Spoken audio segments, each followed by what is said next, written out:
How's everybody doing today? I'm gonna do a little something with the John Deere 450 dozer that I wasn't sure if it's gonna do. We're gonna try it. Hopefully I don't break nothing. Y'all stay tuned.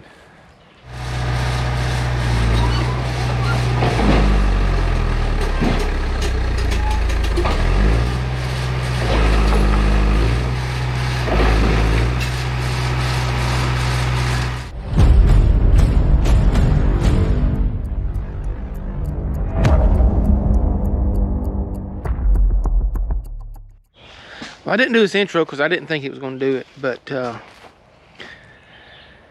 I'm making this video, you know it worked. So I got to move a single wide trailer. Had to make a road to get it out. Time to push some trees over. Here's what we did.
Well, that's it.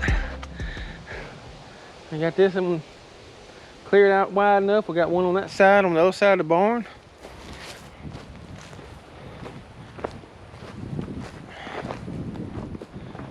That's where that big tree was, right over there.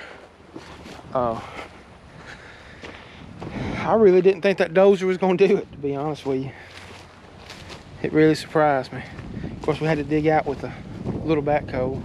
We was gonna get the big backhoe out, but you know, this whole equipment, it'll start up and all, but you gotta get batteries out. You gotta get fuel, get oil, and you know, check everything. It just takes time, and we just wanted to go ahead and do it real quick. And that little backhoe gets used a lot. We keep it running all the time. And come down here and dug out a little bit around it. Went right over. So you can see these big old rocks. There's that old big boy on the ground. This thing is big. About 52, 54 feet long. I stepped it off about 18 steps, 17 or 18 steps. So it's somewhere in that range. I just can't believe a bulldozer did it. You know, and with the blade all the way up, this is all I had. You know, it's not much. And then as I dug down, it got lower and lower that I was able to push on it. So I finally got it. But just can't, just don't know what to say about it. It's pretty good little dozer. So that's about it for this one. Excuse me. Appreciate y'all watching. Y'all stay tuned. We're gonna try to get back on that shop here real soon. I about got that campsite ready to move my big camper on for the kids to stay in this summer. So until next time, y'all have a great day.